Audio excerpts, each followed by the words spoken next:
This building here, we moved into around January of 2021. When we got this home here, it was like a load off our back. We finally had something that was ours.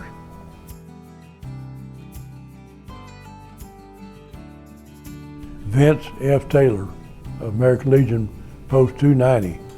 Vince Taylor was an American Legion member for years, wrote a lot of books, and he was the state commander of the Texas American Legion in 1963. So he was a big American Legion guy, and Vince died just about the time that we were getting ready to get going to our post. And so we named our post after Vince. Over the years, the VFW and the American Legion in Dripping Springs have never had a permanent home. They've gone from one place to another place, sort of jumped around. At one point, the floods caused one of the buildings they were meeting in to be condemned, and then they ended up meeting in the old school building in different places over the years. But the two posts always wanted a home, always wanted a permanent home. And so at one point they posted a notice that was handwritten by Shorty Barnett, who's a Vietnam Navy veteran who passed away a year or so ago. And Shorty posted a handwritten note, and that note basically asked if anybody in the local community would be willing to donate a little bit of land for the two posts here to build a permanent home. Okay, that was downtown Dripping, I don't know, maybe 5 years ago, and Shorty, who is a Vietnam veteran, had his little hat on, and he handed me literally a hand-drawn flyer, and it says, wanted a place for VFW American Legion to meet. The place where they were staying was washed out. It disappeared, and then they ended up staying in the next place in town that was a moldy old condemned building.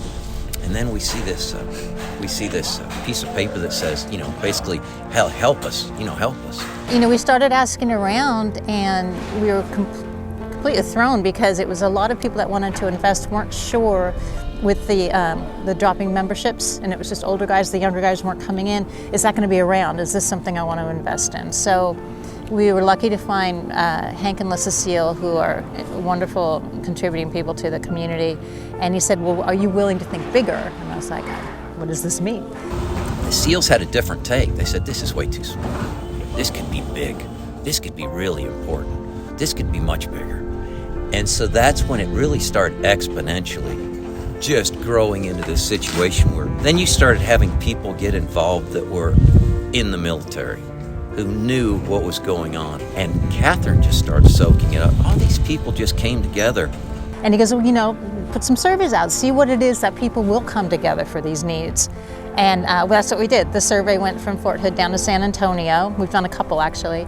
And we just use it as a Bible, the things they were looking for, which was a real surprise. I mean, the outdoor spaces were huge. Bringing their families was huge. Things for everyone to do so you can organically meet other veterans. And so we consolidated all the responses to the surveys, and then we sat down with the architects, and we ultimately designed this campus. We have things as simple as gardening. Just down behind us here will be a huge garden where veterans and families can come and they can garden there. They can have their own spot and garden their own spot, or the larger garden, and they can participate in that. On this side of the property, we'll have sort of our physical fitness area, things like an obstacle course, areas for CrossFit, place for yoga, Pilates, things like that. Physical fitness is a big part of this. On the back side of the property, we'll have an area for horseback riding, where we'll have a local nonprofit that'll bring in horses once or twice a week for the veterans to mingle with, ride, care for, that sort of thing. There's a small camping area for veterans who are focused on mental health and just sort of getting away from the world for a little while and enjoying the peace and serenity of just being here, being away from their day-to-day lifestyle, being in this peaceful place.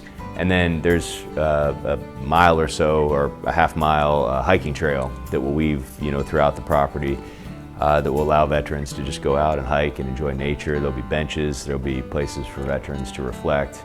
and just try to take a deep breath, take a moment away from the chaos of our world. The families can come and, get together as a family and have a picnic out here on a Sunday afternoon or a cookout. And I think that is good. I think that's what they're looking for.